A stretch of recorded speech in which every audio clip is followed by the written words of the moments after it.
जय हिमालय जय भारत। मैं जर्नलिस्ट डॉक्टर हरीश चंद्र खेड़ेस्पार उत्तराखंड के शिल्पकारों के डोला पालकी आंदोलन की जानकारी दे रहा हूँ। जब तक मैं इस मामले में आगे जानकारी दूं तब तक इस हिमालय लोक चैनल को लाइक और सब्सक्राइब अवश्य कर दीजिए। आप जानते हैं कि हिमालय क्षेत्र के इतिहास, लोक भाषा, संस्कृति, कला, संगीत, सरोकार आदि को देश दुनिया के सामने रखने के लिए हिमालय लोक चैनल लाया गया है।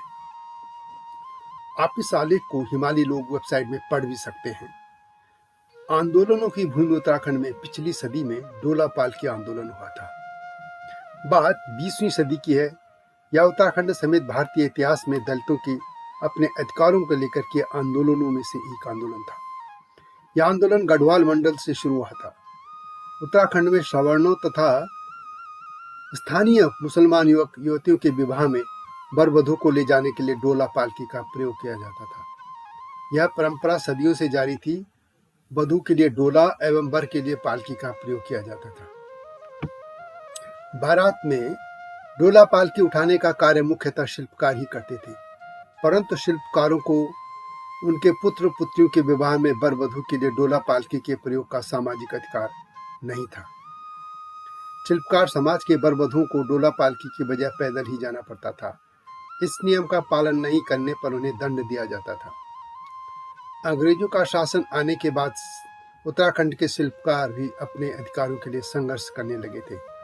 उन्होंने अपने लिए शिल्पकार शब्द के प्रयोग का अधिकार पाने के लिए एक सफल आंदोलन भी किया था। उत्तराखंड में शिल्पकारों को ईसाई बनने से रोकने के लिए आर्य समाज भी सक्रिय था।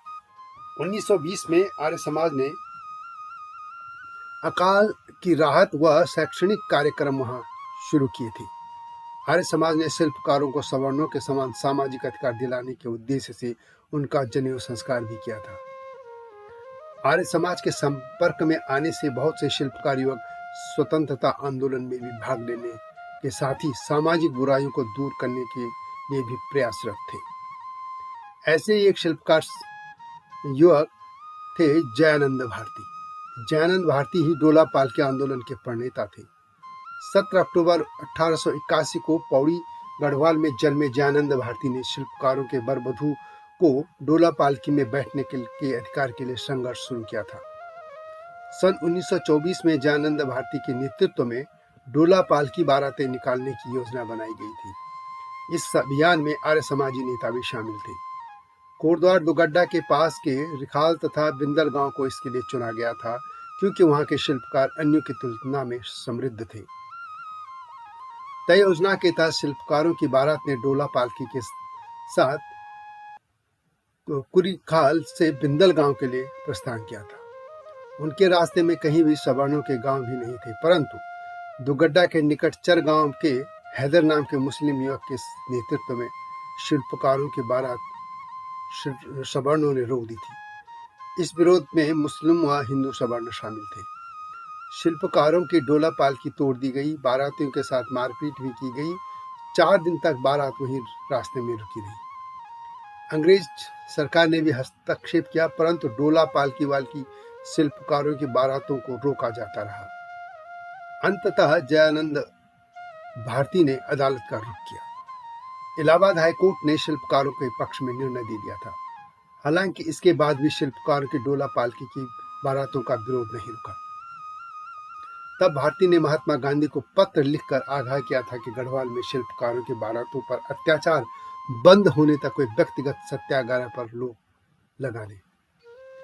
महात्मा गांधी ने भारती के पत्र को गंभीरता पूर्वक लिया और गढ़वाल में दलितों के उत्पीड़न बंद होने तक व्यक्तिगत सत्याग्रह पर रोक लगा दी थी। इस तरह यह मामला बड़ा मुद्दा बन गया था। अप्रैल 1946 में जयानंद भारती ने दुगड्डा में आर्य समाज के सम्मेलन में का आयोजन किया और जिसमें एक बार फिर से डोला पालकी संबंधी प्रस्ताव पारित किए गए थे। यह वही भारती थे जिन्होंने तत्कालीन अंग्रेज गवर्नर मैल्कम हेली के पौड़ी दौरे के समय काला ध्वज लहराया था। वह वंदे मातरम के नारे लगाने के साथ ही गवर्नर गो बैक के नारे भी लगाए थे। इसके लिए उन्हें पुलिस ने गिरफ्तार कर लिया था और उन्हें 1 वर्ष की कठोर सजा दी गई थी और उन्हें कारावास में रखा गया था। डोला पालकी को लेकर अंततः सवर्ण भी शांत हो गए। समय भी बदलने लगा था। सवर्णों में खुद ही डोला पालकी का प्रयोग कम होने लगा था।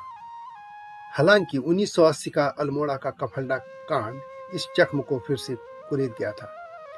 यह विवाद तो वैसे मंदिर के निकट दूल्हे को पालकी से उतर जाने की आग्रह से शुरू हुआ था।